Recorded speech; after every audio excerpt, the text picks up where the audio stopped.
저희 교회는 그런 분이 없는 것 같은데 이런 남편분들 계세요.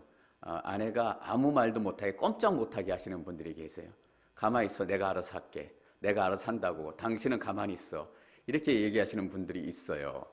제가 얼바인에서 담당했던 공동체 중에 성도분이 한 분이 그러셨어요. 아내가 뭐 결정을 못하고 다 본인이 하려고 해서 항상 이렇게 인상을 쓰고 다니세요. 근데 그분이 이사를 가게 되셔가지고 새로운 집을 구하게 되셨어요. 아니나 다를까 혼자 가셔서 알아서 구하시고 당신 가만히 있어. 내가 좋은 집 구해올 테니까. 근데 집을 구하셔서 들어가셨어요. 얼핏 보니까 괜찮아요. 저도 한번 들어갔더니 구조도 괜찮고 실제로 쓸 수 있는 그런 여분도 많고 좋은 집이에요. 근데 문제가 하나 있었어요. 그 아파트가 소방서 옆에 있었던 거예요. 소방차가 출동할 때마다 온 가족이 이 동네 불났구나 다 알게 된 거예요. 제대로 안 살펴보신 거예요. 제가 결혼 날짜를 잡고 제 아내하고 집 구하러 다닐 때 생각났어요. 그때는 전세방, 전세집 구하러 다닌다라고 표현했잖아요. 제가 직장 생활하고 1년 뭐 안 됐을 때이기 때문에 모아놓은 돈도 별로 없고 또 금수저도 아니기 때문에 그냥 부모님이 이렇게 조금 모아두신 돈 이렇게 조금 해가지고 전세집 얻으러 다니는데 전세집 얻으러 다닐 때 안 가보는 동네가 없는 것 같아요. 그냥 그 제한된 돈으로 괜찮은 집 얻으려고 저 끝에도 한번 가보고 이 끝에도 한번 가보고 평생 가보지 않았던 동네 다 가보는 것 같아요. 그래서 복덕방 아저씨 안내를 따라가지고 집을 보러 가면 뭐 얼마나 컸겠어요. 그냥 딱 보면 다 보이는데 제 아내는 엄청 꼼꼼하게 보더라고요. 여기도 들여다보고 여기도 한번 열어보고 저기도 한번 열어보고. 왜 이런 말씀 드리냐 하면 지난주 저희가 새 하늘과 새 땅에 대해서 나눴잖아요. 오늘 새 예루살렘에 대해서 나눌 거예요. 우리가 몇 년, 10년, 몇십 년 살 집도 꼼꼼히 여기저기 다녀보면서 이 집도 가보고 저 집도 가보고 이 방은 이렇게 생겼네 저 방은 저렇게 생겼네 하거든요. 근데 우리가 영원히 살 집이에요. 그래서 우리가 어떤 집인지 궁금하지 않으세요, 여러분? 새 예루살렘이 몇 평이나 되는지, 인테리어는 어떻게 되어 있는지. 오늘 9절에서 27절까지 그 새 예루살렘의 인테리어에 대해서 얘기하고 싶은 거예요. 겉은 어떻게 되어 있고 속에는 인테리어가 어떻게 되어 있고 또 모양은 어떤지 그 얘기를 하는 거예요. 그래서 오늘 우리가 그 새 예루살렘이 어떤 모양인지 진정한 의미가 어떤 것인지 함께 깨닫게 되기를 바랍니다. 그래서 오늘 좀 길고 지루했지만 9절부터 27절까지 다 읽은 이유가 거기 있어요. 여러분이 앞으로 살 집이에요. 제가 오늘 부동산 중개인이라서 여러분들을 방방마다 모시고 다닐 거예요. 근데 저도 바쁜 사람이기 때문에 다 못 다녀요. 제가 몇 군데만 들를 텐데 나머지는 여러분들이 알아서 한번 보시면 좋겠어요. 9절, 10절 말씀 읽겠습니다. 9절과 10절 시작.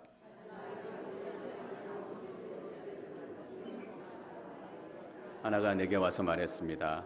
오너라, 내가 내게 신부 곧 어린 양의 아내를 보여주겠다. 그러고 나서 천사는 성령으로 나를 이끌어 크고 높은 산으로 데려가 거룩한 도성 곧 하늘에서 하나님께로부터 내려오는 예루살렘을 내게 보여주었다. 성령이 요한을 부릅니다. 내가 어린 양의 아내를 보여주겠다라고 얘기하고 성령으로 높은 산으로 데리고 올라갑니다. 저희는 21장 9절 10절 말씀을 읽으면서 반드시 동시에 기억해야 되는 말씀이 있습니다. 계시록 17장 1절에서 3절까지 말씀입니다. 계시록 17장 말씀을 저희가 한번 읽겠습니다. 17장 1절과 3절 말씀 읽습니다. 시작. 7 대접을 가진 7 천사 가운데 하나가 와서 내게 말했습니다. 이리로 오너라. 많은 무리에 앉아있는 큰 창녀가 받을 심판을 내게 보여주겠다. 그러고 나서 천사는 성령으로 나를 이끌어 광야로 데리고 갔습니다. 이때 나는 한 여자가 붉은 짐승을 타고 앉아있는 것을 보았습니다. 짐승은 하나님을 모독하는 이름들로 가득 차 있고 7 머리와 10 뿔을 가지고 있었습니다. 동일하게 이리로 오너라. 그리고 성령으로 데리고 갔는데 거룩한 산이 아니라 광야로 데리고 가요. 근데 표현이 똑같고 인트로덕션이 똑같아요. 창녀와 어린 양의 아내 두 여자를 비교하기를 원하는 거예요. 왜냐하면 너무나 많은 사람들이 이 두 여자 중에 고민하고 갈등하고 있기 때문이에요. 내가 이 여자랑 결혼할까? 이 여자랑 결혼할까? 저희가 그냥 단순히 한 여자와 결혼하는 거라면 조금 부족함이 있는 여자와 결혼해서 서로 이렇게 채워주며 살아가면 돼요. 근데 이것은 그런 문제가 아니다라는 거예요. 어린 양의 아내와 결혼하는 것, 또 그리고 세상의 창녀와 결혼하는 것은 그와 다르다라는 것이에요. 우리가 영원히 살고 죽는 문제가 될 수 있다라는 것입니다. 어린 양의 아내는 구원 공동체, 믿음의 공동체, 교회를 얘기합니다. 근데 바벨론 창녀 음녀는 권력 공동체, 경제 공동체, 힘의 공동체를 얘기해요.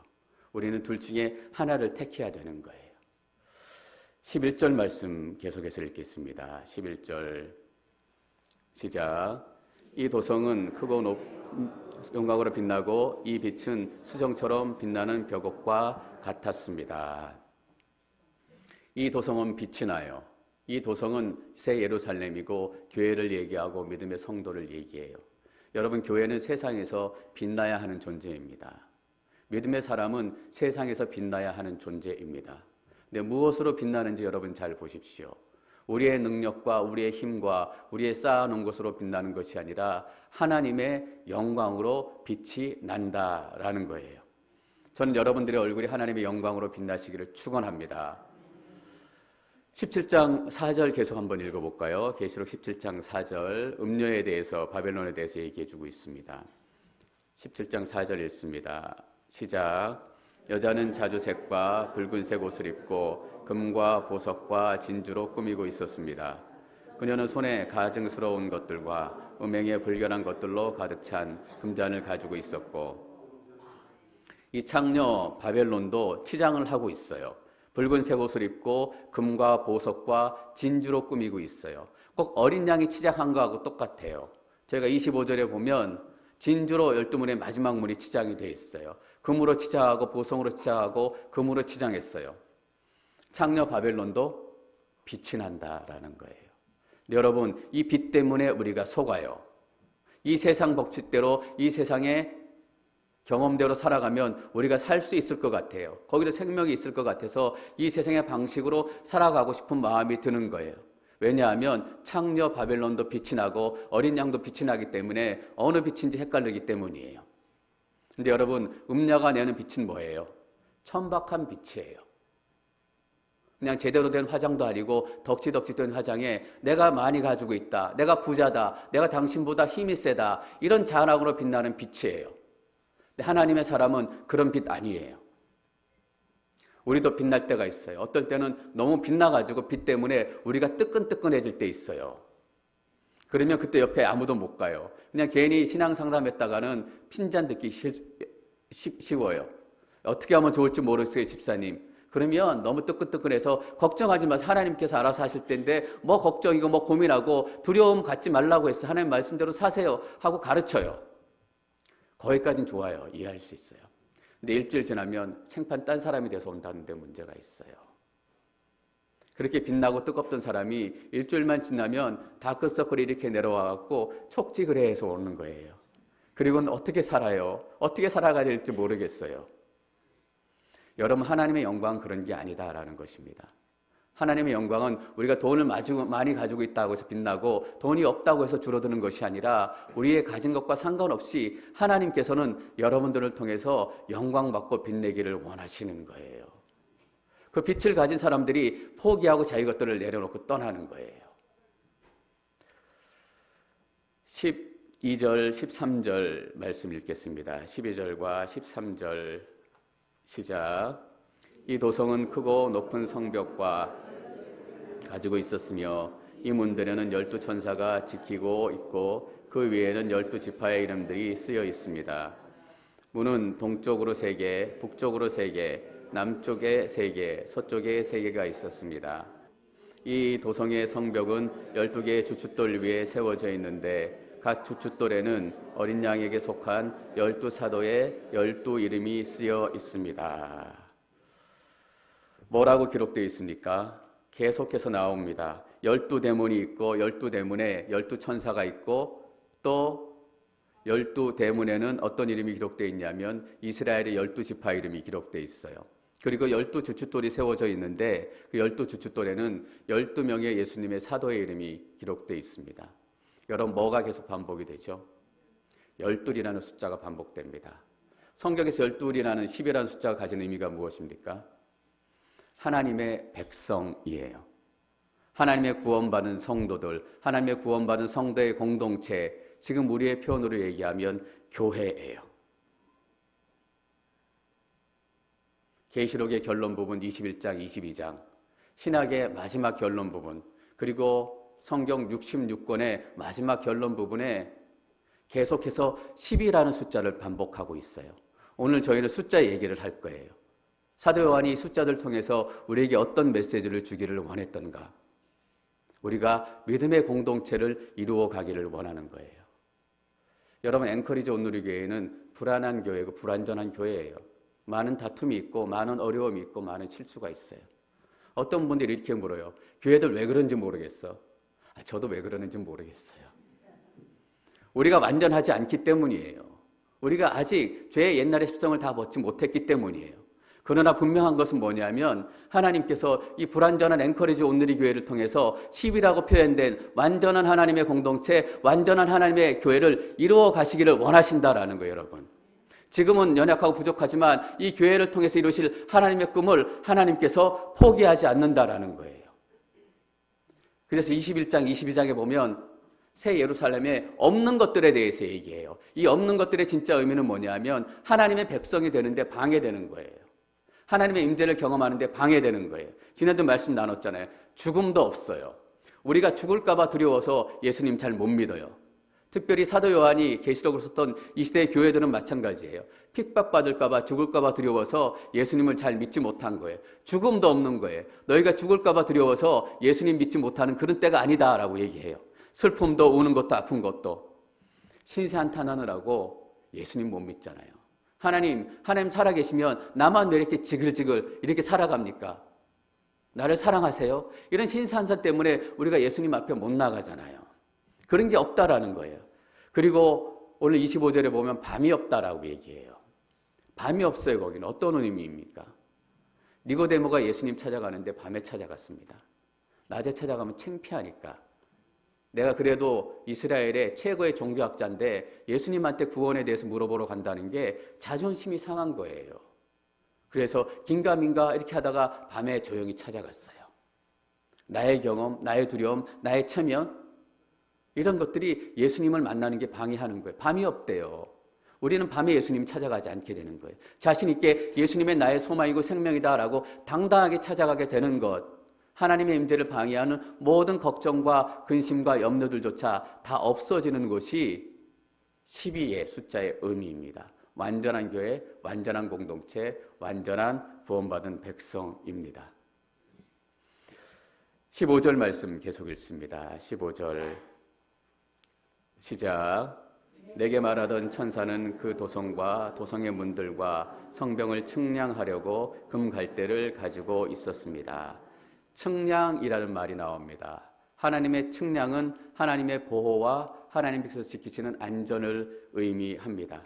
하나님의 안전보장. 여러분, 하나님께서 측량하셨다라는 의미는 하나님께서 여러분의 안전을 보장하신다라는 의미입니다. 여러분 안전하십니까? 제가 이 안전보장에 대해 생각하다가 유언에 있는 기부에 대해서 하나 생각하게 됐어요. 유언의 가장 핵심적인 기부가 뭐냐면 안전보장이사회예요. 그래서 10개가 넘는 나라들로 되어 있는데 중요한 그런 포지션은 지금 우리가 말하는 강대국, 미국, 중국, 러시아 이런 나라, 독일이 차지하고 있어요. 이 안전보장이사회가 하는 일은 간단해요. 말 그대로 세계의 안전을 보장하는 거예요. 190개국이 넘는 유엔 가입 회원국들이 어려움이 생기면 안전을 보장하기 위해서 평화원도 파견하고 안전을 보장해요. 근데 과연 안전이 보장되는가? 그제 저희는 또 슬픈 소식을 하나 들었어요. 미국과 또 서방의 연합군들이 시리아를 폭격을 했대요. 사실 몇 사람이 죽었는지 얼마나 피해가 있는지 모르겠지만 이유는 이것이었어요. 시리아 정부군이 반군을 향해서 화학무기를 썼기 때문에 비인륜적인 그런 행동을 심판하기 위해서 서방의 연합군들이 폭격을 한 거예요. 여러분, 더 슬픈 사실은 뭔지 아세요? 시리아 정부군은 러시아가 후원해요. 그리고 반군은 미국이 후원해요. 왜 그 전쟁이 안 끝나냐 하면 서로 후원을 놓지 않기 때문이에요. 그리고 폭격을 하고 나서 안전보장 이사회가 열렸어요. 열려가지고 러시아가, 미국이, 서방연합군이 네가 틀리고 내가 옳고 내가 맞고 너가 틀리고 이걸 논쟁하고 싸우고 있어요. 여러분, 안전이 보장될까요? 안전 보장이 안 된다라는 것은 우리가 너무나 잘 알 수 있어요. 저도 제 딸의 안전을 보장하고 싶어요. 그러나 제가 제 딸의 안전을 보장할 수 없어요. 그러나 여러분, 하나님께서 여러분의 인생을 측량하시면 여러분 인생의 안전 보장, 이것이 시작되는 줄 믿습니다. 우리가 측량이라는 단어를 그 전에 한번 본 적이 있어요. 계시록 11장 1절과 2절 말씀 읽겠습니다. 계시록 11장 1절과 2절 시작. 또 그는 내게 지팡이 같은 갈대 하나를 주며 말했습니다. 너는 일어나 하나님의 성전과 제단과 그 안에서 경배하는 사람들을 측량해라. 그러나 성전 바깥들은 내버려 두고 측량하지 마라. 는 그것이 이방 사람들에게 주어졌고 그들이 42개월 동안 그 거룩한 도성을 짓밟을 것이기 때문이다. 계시록 11장에서도 하나님께서 천사를 통해서 측량하라고 말씀하셨습니다. 근데 어디만 측량해요? 성전 안뜰만 측량합니다. 하나님께 경배하는 사람들은 측량하고 바깥도는 내버려 둬요. 42개월 동안 이방인들에게 밟히도록 내버려 둬요. 어떤 의미냐 하면 하나님께서 우리를 영적으로 지키신다라는 의미예요. 예배하는 사람들 구원이 흔들리지 않게, 영적으로 믿음이 흔들리지 않게 믿음의 사람들을 영적으로 지키신다라는 의미입니다. 근데 바깥들은 내버려 두셨어요. 세상 사람들에게 밟히게 놔둔 거예요. 그래서 우리가 육체적으로는 이 땅에 살아가면서 고난을 당하게 되는 거예요. 텍사스 교회에 어떤 총을 든 괴한이 찾아와서 예배하고 있는 교인들을 죽였어요. 그리고 우리가 믿음의 삶을 살아가지만 이 땅에서 사고를 당하기도 하고 심지어는 새벽에 기도하러 오다가 교통사고를 당하기도 해요. 우리는 다 이해할 수 없지만 그런 일들을 통해서 하나님께서 구원의 역사를 이루어 가십니다. 근데 중요한 건 그때 우리가 영적인 믿음 구원을 흔들리지 않도록 그때도 지켜주셨다라는 것입니다. 근데 오늘 14절, 15절에 보니까 이때 측량은 어떤 측량이냐 하면 예루살렘 성을 다 측량해요. 이때 측량은 우리를 영적으로 지켜주실 뿐만 아니라 우리를 육적으로도 지켜주신다라는 의미입니다. 우리가 아프지 않을 거예요. 그래서 더 이상 우리 자식이 집 나갈까 봐 걱정하지 않아도 되고 우리 남편이 밥상 엎을까 봐 걱정하지 않아도 된다라는 거예요. 영적으로 육체적으로 다 하나님께서 보호해 주시는 그 공동체가 새 예루살렘입니다. 여러분, 이 소망이 우리에게 있다라는 거예요. 16절, 17절 말씀 계속 읽습니다. 16절과 17절 시작. 도성은 네모 반듯해 가로와 세로의 길이가 똑같았습니다.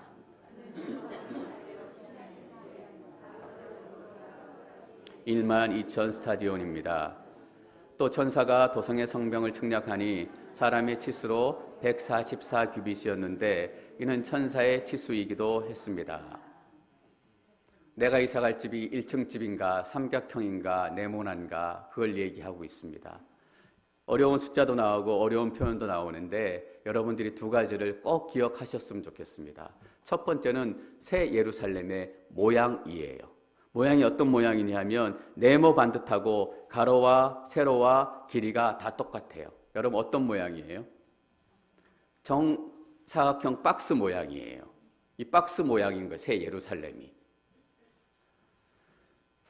예루살렘의 지성소가 크기는 다르지만 이 똑같은 모양의 박스 모양이었어요. 정사각형 박스 모양. 그래서 새 예루살렘의 모양은 지성소 모양이다라는 거예요.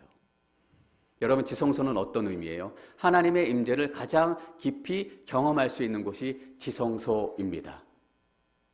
새 예루살렘이 누구라고 얘기했어요? 여러분이고 교회라고 얘기했습니다. 그런데 정사각형의 모양, 지성소다라는 의미예요. 어떤 의미입니까? 성경에서 말하는 새 하늘과 새 땅, 새 예루살렘, 하늘나라, 천국은 뭐가 더 있고 뭐가 없고 이런 데가 아니라 하늘나라 새 예루살렘은 우리가 하나님의 예배에 쳐서 지성소가 된다라는 의미입니다. 내가 하나님을 더 깊이 알고 싶습니다. 하나님을 더 깊이 경험하고 싶습니다. 그 예배 드리시고 싶잖아요. 내가 하나님의 지성소가 되는 거예요. 그래서 내가 하나님을 깊이 예배하고 하나님의 영광의 임재를 경험하고 내가 하나님 때문에 살겠습니다. 하나님 한 분만이 내 인생의 전부입니다. 예배 때문에 이렇게 고백하게 되는 것. 그래서 여러분들이 지성소의 삶을 살게 되는 것. 그것이 새 예루살렘이고 그것이 천국이고 그것이 하늘나라예요. 천국은 뭐 더 갖는 데가 아니에요. 우리가 하늘나라, 천국 이렇게 생각하면 이 땅에서 내가 갖지 못했던 거 다 갖는 게 하늘나라고 천국인가 보다라고 생각할 때가 너무나 많아요, 여러분. 그래서 이 땅에 내가 가난하게 살았다면 거기선 부자로 살아야지. 이 땅에 아프게 살았다면 건강하게 살아야지. 물론 그럴 것도 있을 거예요. 근데 여러분 한번 생각해 보세요. 이 땅에 없는 것을 갖는 것이 천국의 목적이라면 천국에 있는 모든 남자들은 6피트가 넘고 1m 80이 넘어야 돼요. 제가 1m 80 넘게 태어났으면 제 아내가 저보고 늘 얘기해요. 한 10cm만 컸으면. 없는 것을 내가 갖는 그게 천국이라면 천국에 있는 남자는 다 1m 80이고 다 탐 크루즈처럼 생겼을 거예요. 여자들은 어때요? 다 쌍꺼풀이 있을 거예요. 다 다리가 날씬할 거잖아요. 남자들이 다 1m 80이 넘고 배에는 식스팩이 있고 여자들은 다 쌍꺼풀이 있고 다리가 날씬하고 여러분 거기는 천국이 아니라 한국 강남이잖아요. 또 우리가 천국을 그렇게 생각한다라니까요. 내가 이 땅에서 누리지 못한 걸 하늘나라에서 다 누리겠다. 이것이 천국이다. 정확히 어떨지는 모르겠어요. 제가 이런 생각까지 들더라고요. 우리 땅에서 여러 가지 사고로 어려움으로 팔과 다리가 없는 분들이 있으세요. 그분들이 하늘나라 가서 팔과 다리가 생겨서 온전한 몸으로 살아갈까? 그럴 수 있다라고 생각되지만 저는 아닐 수도 있다라는 생각을 했어요. 왜냐하면 이 땅에는 팔과 다리가 없는 것이 너무나 불행이고 슬프고 안타깝고 저주처럼 느껴져요.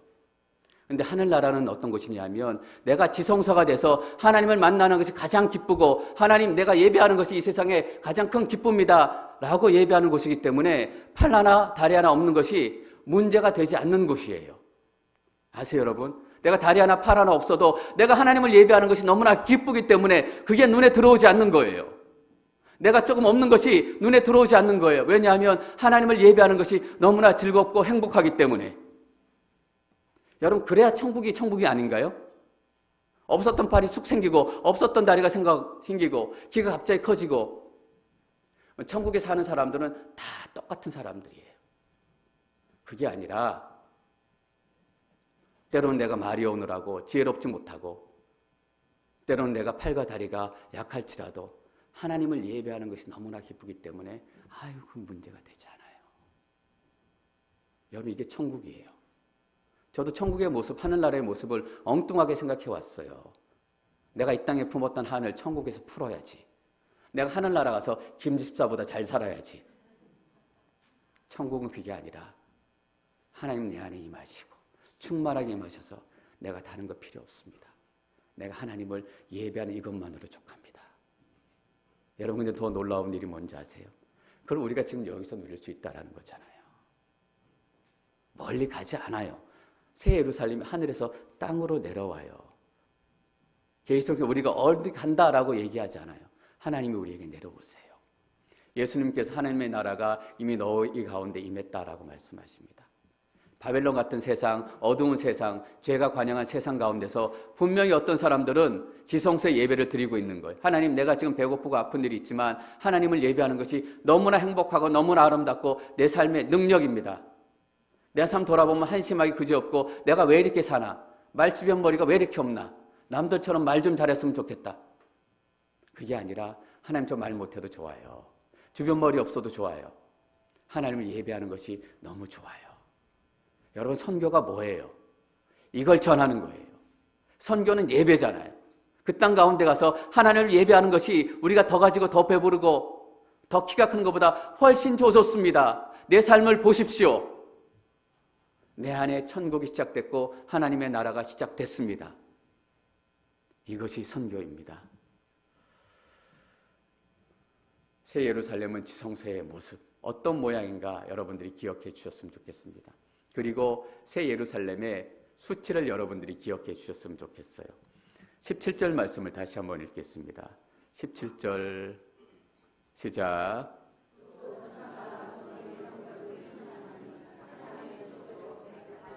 규빗이었는데 이는 천사의 치수이기도 했습니다. 성병을 측량하니까 16절에 계속해서 도성을 측량하게 도성의 길이가 12,000스타디온이에요. 12,000스타디온은 지금으로 얘기하면 5,000마일이 좀 넘는데요. 5,000마일이면 앵커리지의 상구까지 거리. 그 당시에 로마 제국의 크기래요. 당시에 그 정도 크기면 로마 제국이면 당시 사람들에게는 세상이었어요. 모든 세상을 다 얘기하는 거예요. 하나님의 백성들, 하나님의 교회는 특별히 여기 있는 사람들만 아니라 유대인들만 아니라 세상에 있는 모든 하나님의 백성들, 하나님을 찬양하는 백성들이 다 구원받게 된다라는 의미예요. 제가 이 찬양 생각났는데 일부 예배 때 불렀다가 부르지 말아야 되겠다라고 생각해서 우리 보좌 앞에 모였는데 이 찬양하실 거예요. 거기 두 번째 단락에 보면 십자가에 쌓으신 그 사랑 강같이 온 땅에 흘러 각 나라와 족속과 백성 가운데서 모든 땅의 백성과 모든 언어와 모든 나라들이 하나님을 찬양하기 위해서 오는 거예요. 여러분 거기에 우리 자녀들도 포함될 줄 믿으십니까? 우리 남편도 포함될 거예요. 지금은 저희 교회를 떠나서 방황하고 있는 어떤 분들도 포함될 줄 믿습니다. 그들이 어딨냐가 중요한 것이 아니라 하나님께서 측량하셨느냐가 중요해요. 근데 12,000스타디온 실제 길이가 그거지만 실제 길이의 의미보다는 더 중요한 의미는 12라는 숫자예요. 10이라는 숫자가 또 나와요. 10이라는 숫자는 뭐라고요? 하나님의 백성의 숫자, 교회, 여러분들을 얘기하는 거예요. 또 하나님의 백성, 교회를 강조해요. 17절 말씀을 보니까 성벽을 재니까 144규빗이에요. 성벽의 높이를 재니까 0.1마일이 조금 안 된대요. 근데 그 실제적인 길이가 중요한 게 아니라 144라는 숫자가 중요해요. 우리가 이전에 비슷한 숫자를 봤는데 혹시 기억하세요? 맞습니다. 14만 4천 명. 여러분 14만 4천 명이 어떻게 나오는지 기억하세요? 이스라엘의 12지파 12, 예수님의 12사도 12, 거의 곱하기 1000. 문에 무슨 이름이 기록되어 있어요? 12지파의 이름이 기록되어 있어요. 그리고 성전 주춧돌에 뭐가 기록되어 있어요? 12사도의 이름이 기록되어 있어요. 144는 뭐냐면 12 곱하기 10이에요. 14만 4천 명은 구원받은 모든 하나님의 백성들, 공동체, 교회를 얘기하잖아요. 144도 하나님의 공동체, 교회를 얘기하는 거예요. 사도 요한은 성경의 결론 부분에서 계속해서 공동체와 교회에 대해서 강조하고 또 강조합니다. 왜 그럴까요? 우리는 사실 교회를 별로 시덥지 않게 생각해요. 교회 다니다가 내 마음에 안 들면 나 교회 안 나와. 내가 다시는 교회 가나 봐라. 다시는 어떤 교회 가나 봐라. 결단하고 결심해요. 여러분 가장 쓸데없는 결단과 결심이 뭔지 아세요? 교회 안 나가겠다고 결심하는 거예요. 그런 결심은 하등짝에 쓸모가 없는 결심이에요, 여러분. 우리는 그렇게 쓰다가 마음에 안 들면 헌시착처럼 버리는 그 소모품쯤으로 교회를 생각해요. 근데 하나님에겐 달라요, 여러분. 나중에 뒷부분에 보면 교회 그 성전의 문들 12문이 있는데 뭘로 치장을 하냐면 보석으로, 12보석으로 치장해요. 12보석으로 치장한다라는 것은 하나님의 공동체, 교회가 하나님께는 보석처럼 소중하고 귀한 존재라는 거예요. 제 아내가 진주 목걸이 한번 해봤으면 좋겠다. 진짜로. 가짜 말고 진짜 진주 목걸이 한번 해봤으면 좋겠다.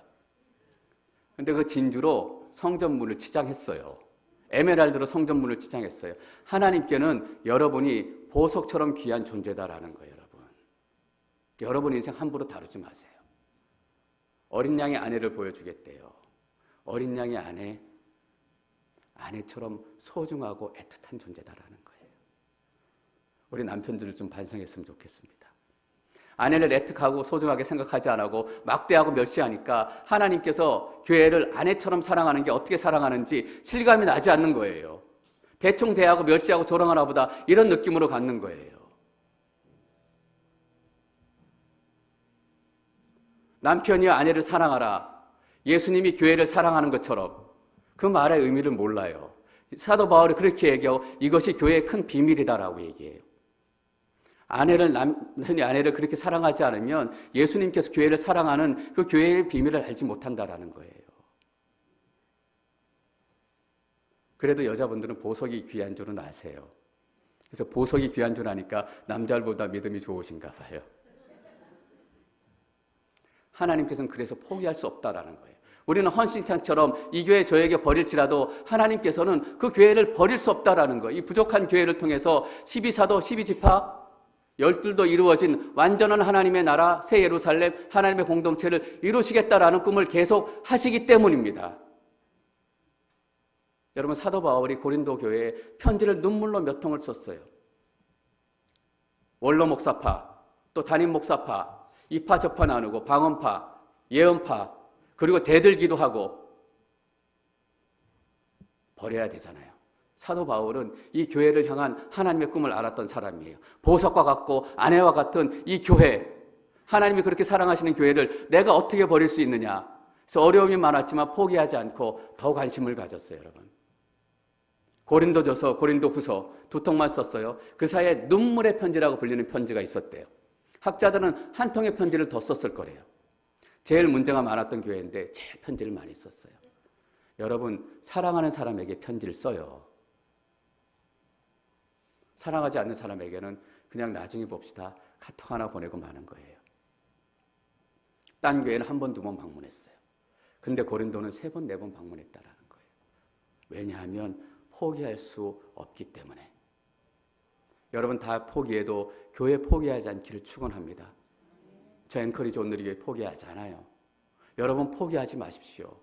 하나님이 교회를 포기하지 않는데 우리가 어떻게 포기하겠어요? 지금은 교회 왜 그래? 저도 몰라요. 그러나 분명한 것은 하나님께서 이 교회를 통해서 12로 만들어진 완전한 교회를 이루시겠다라는 것입니다. 근데 144라는 숫자 뒤에 하나 설명이 더 붙어 있어요. 144규빗인데 이는 사람의 치수로 144규빗인데 이는 천사의 치수이기도 했습니다. 사람의 치수이기도 하고 천사의 치수이기도 해요. 비슷한 표현을 우리가 본 적이 있는데 혹시 기억하시는지 모르겠어요. 666 그것은 짐승의 숫자이고 사람의 숫자이다라는 거예요. 66은 누구예요? 하나님 없이 하나님 되려고 7의 완전한 숫자가 되려고 노력하는 세상 시스템 권력 사람들이에요. 그래서 어떻게 하면 7자가 될 수 있을까? 하나님 될 수 있을까? 6을 3개 붙여본 거잖아요. 그럼 7자 될 수 있을까? 여전히 666이에요. 666은 뭐냐 하면 적그리스도고 적그리스도를 따르는 사람들이고 바벨론의 공동체예요. 144는 뭐라고 여러분? 믿음의 공동체, 구원의 공동체, 하나님의 백성의 공동체, 교회를 얘기해요. 여러분 퀴즈를 드릴까요? 666의 반대는 무엇입니까? 144예요. 적그리스도의 공동체의 반대는 하나님의 공동체예요. 여러분 얼마나 사도 바울이 눈물로 교회에 대해서 믿음의 공동체에 대해서 보이게 보이지 않게 계시록의 결론 부분에 계속해서 반복해서 얘기하고 있는지 여러분이 사도 요한의 마음을 아셔야 돼요. 여러분 666은 어떤 숫자인지 아세요? 사람이 짐승처럼 살게 되면 짐승같이 되는 숫자가 666이에요. 사람이 하나님의 말씀대로 살면 사람의 숫자 144는 천사의 숫자가 되는 거예요. 하나님 말씀대로 살지 않고 내 힘으로 살겠습니다 라고 살면 짐승이 된다라는 의미예요. 그러나 내가 하나님의 말씀 포기하지 않고 예수 그리스도 어린 양이 가는 곳이면 어디든지 따라가겠습니다 이렇게 살면 천사 수준으로 올라간다라는 거예요. 어떤 학자가 이렇게 표현했어요. 여러분 수준 높아지고 싶으세요? 하나님의 말씀대로 사시기를 축원합니다. 쭉 교회에 대해서 얘기하고 또 보석에 대해서 얘기해요. 그리고 내부 인테리어에 대해서 얘기해요. 근데 내부 인테리어는 우리가 다 나누지 못할 거예요. 여러분들이 또 개인적으로 한번 읽어보시고 또 묵상하시는 시간이 됐으면 좋겠습니다. 끝으로 27절 말씀 함께 읽겠습니다. 27절 시작. 모든 속된 것과 가증한 것과 그러나 어린 양의 생명책에 기록되어 있지 않은 사람들, 속된 것, 가증한 것, 거짓을 행하는 사람은 도성으로 들어오지 못할 것입니다. 잘 왔잖아요, 여러분. 새 예루살렘이 교회 공동체이고 어떤 하나님의 계획인지 잘 온 거예요. 근데 갑자기 마지막에 27절에 그러나 이 사람들은 그 성에 들어오지 못할 것입니다 라고 경고해요. 혹시 여러분 지난주 저희가 새하늘과 새 땅 1절에서 8절까지 말씀 나눴는데 8절 말씀이 어떻게 끝나는지 기억하세요? 이렇게 기억해요. 그러나 두려워하는 사람들, 신실치 못한 사람들, 쭉 거짓말쟁이들은 불과 유황에 타는 못에 던져질 것이다. 새하늘과 새 땅에 대해서 잘 왔어요. 근데 갑자기 삐딱선을 탁 타요. 그러나 이 사람들은 불못에 던져질 것이다. 22장 15절에 보면 똑같아요. 새 예루살렘 파라다이스가 어떤 곳인가 설명하다가 15절에 보면 또 갑자기 이렇게 돼요. 그러나 개들과 점술가들과 음행하는 사람들과 거짓말을 좋아하고 행하는 사람들은 도성 밖에 있게 될 것이다. 여러분, 왜 여기서 그러나가 등장할까? 잘 나가다가. 여기서 우리는 사도 요한이 요한계시록을 편지로 처음에 기록했다라는 것을 기억해야 돼요. 편지는 받는 사람이 있잖아요. 누구한테 썼어요? 아시아에 있는 7교회에게 쓴 편지예요. 쉽게 말하면 로마 교황한테 쓴 편지도 아니고 바벨론을 쫓아가는 적그리스도의 사람들에게 쓴 것도 아니고 이 편지는 7교회, 이 시대의 모든 교회, 그리고 여러분들이 들으라고 쓴 편지다라는 거예요. 거짓말하는 사람들, 3가지 경고가 다 뭘로 끝나냐 하면 거짓말하는 사람들, 거짓말쟁이, 거짓말하기를 좋아하고 거짓말을 행하는 사람들로 마무리가 돼요. 어떤 의미일까요, 여러분? 물론 성도들 피파하고 유혹하고 잘못 가르치고 딴 길로 인도하고 세상의 그런 시스템과 그런 생각들, 철학들, 그것들을 얘기하기도 해요. 여러분 말씀드렸잖아요. 첫 번째, 교회를 향해서 얘기한 거예요. 우리를 향해서 얘기한 거예요. 거짓말하는 사람들. 7교회 안에 거짓말하는 사람들이 있다라는 의미입니다. 앵커리지 오늘의 교회 안에 거짓말하는 사람들이 있다라는 거예요. 잘못 가르치고 거짓 교리를 가르치고 물론 그런 것도 포함돼요. 여기서 말하는 거짓말이 뭐냐면 너희가 입으로는 믿음을 고백하지만 왜 거짓말로 살고 있냐라는 거예요, 여러분. 얼마나 두려운 경고의 말씀이에요. 이 이야기 들으면서 계시록의 심판의 메시지를 들으면서 나는 교회에 나오니까 괜찮아. 남의 얘기야. 나는 천국 가면 저기 가면 돼. 이렇게 생각하는 크리스찬들이 얼마나 많은지 모르겠어요. 저를 포함해서 새하늘과 새 땅의 결론, 새 예루살렘의 결론, 새 파라다이스의 결론이 그러나 거짓말하는 사람들, 우리에게 얘기하는 거예요.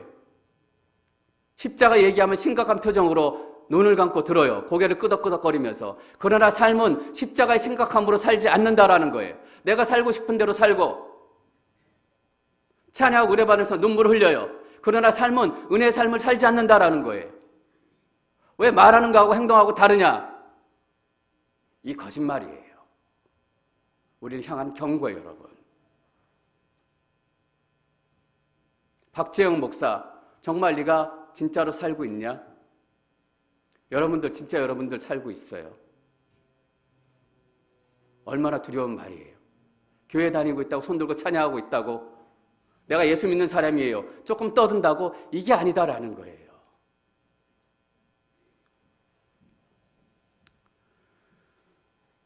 어느 교회 목사님께서 작년에 제 들은 얘기인데, 그때 다른 교회 모르는 권사님으로부터 한 통의 편지를 받으셨대요. 설교 시간에 편지를 읽고 내용을 말씀해 주세요. 편지 내용이 뭐냐면, 목사님, 남편이 장로인데 지금 그 남편이 불륜녀와 함께 목사님의 그 교회에서 예배드리고 있습니다. 목사님이 그 얘기를 쭉 하시고, 아마 성도가 많은 교회였기 때문에 어떤 분을 구체적으로 지칭하는지 몰랐을 거예요. 제 생각에는 알았다면 그분에게 가서 개인적으로 얘기했을 거예요. 모르는 권사님, 모르는 교회에서 그냥 어떤 장로라고 얘기했기 때문에 누군지 모르셨던 것 같아요. 그래서 그 얘기를 쭉 하고 나신 다음에 동거녀와 함께 행복한 신앙생활을 하고 있는 그 장로님에게 이렇게 설교 중에 메시지를 선포했어요. 장로님, 왜 예배드리십니까? 장로님, 왜 예배드리십니까? 여러분, 왜 예배드리세요?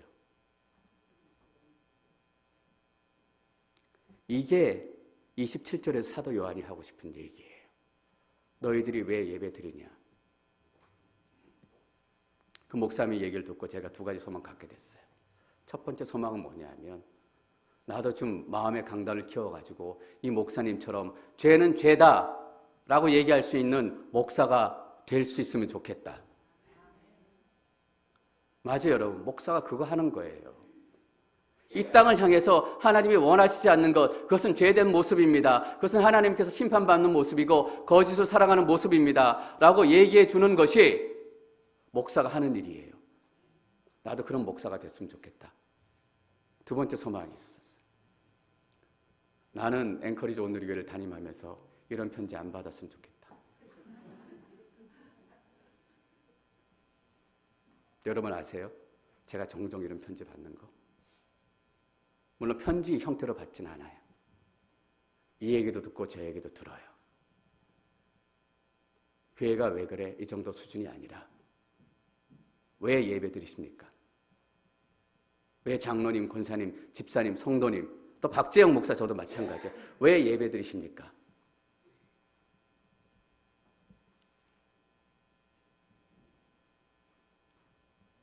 계시의 결론 부분에서 사도 요한을 통해서 하나님께서 말씀하고 싶어 하시는 핵심이 이거예요. 왜 계속적으로 12 하나님의 백성의 숫자, 백성의 공동체 숫자를 계속 반복해요? 교회 되라라는 거예요. 교회 되라. 그래서 오늘 설교 제목이 교회 되기예요. 여러분, 우리가 교회가 돼야 돼요. 입으로는 사랑한다라고 얘기하고 비난하고 욕하고 다니고 이게 아니다라는 거예요. 성도를 욕했던 목사 다 회개해야 돼요. 저밖에 없네요. 회개해야 돼요. 목사 욕했던 성도들 다 회개해야 돼요. 성도끼리 욕했던 다 회개해야 돼요. 우리가 말로는 그렇게 하지 않잖아요. 당신의 사랑받기 위해 태어난 사람, 은혜의 주님이 당신을 사랑하고 그 얘기예요. 그러나 어린 양의 생명책에 기록되어 있는 사람들 외에 모든 속된 것과 가증한 것과 거짓을 행하는 사람은 도성으로 들어오지 못할 것입니다. 7 교회 안에, 이 시대의 교인들이라고 불리는 모든 교회들 안에 들어오지 못할 사람들이 있을 수 있다라는 경고의 말씀입니다. 전 여러분들이 지성소 되기를 축원합니다. 하나님이 내 삶 가운데 충만하게 임해서 내가 1m 80이 되든 1m 60이 되든 그걸 뛰어넘는 하나님의 기쁨이 있는 거예요. 여러분, 새 예루살렘 도성 건물 얘기하지 않아요. 시스템 얘기하지 않아요. 프로그램 아니에요. 건물로 착각하지 마세요. 새 예루살렘은 여러분이에요. 여러분이 하나님의 지성소의 임재를 누리는 것, 이것이 성경에서 말하는 천국이고 하나님의 나라입니다. 그래서 우리가 교회되기 시작하면 이 하나님의 나라가 우리 가운데 시작될 줄 믿습니다. 여러분, 보석같이 존귀한 기쁨 누리시기를 축원합니다. 어린 양의 안에 특별한 대접받기를 축원합니다. 교회가 교회 되시고 예배하는 여러분 되시기를 축원합니다.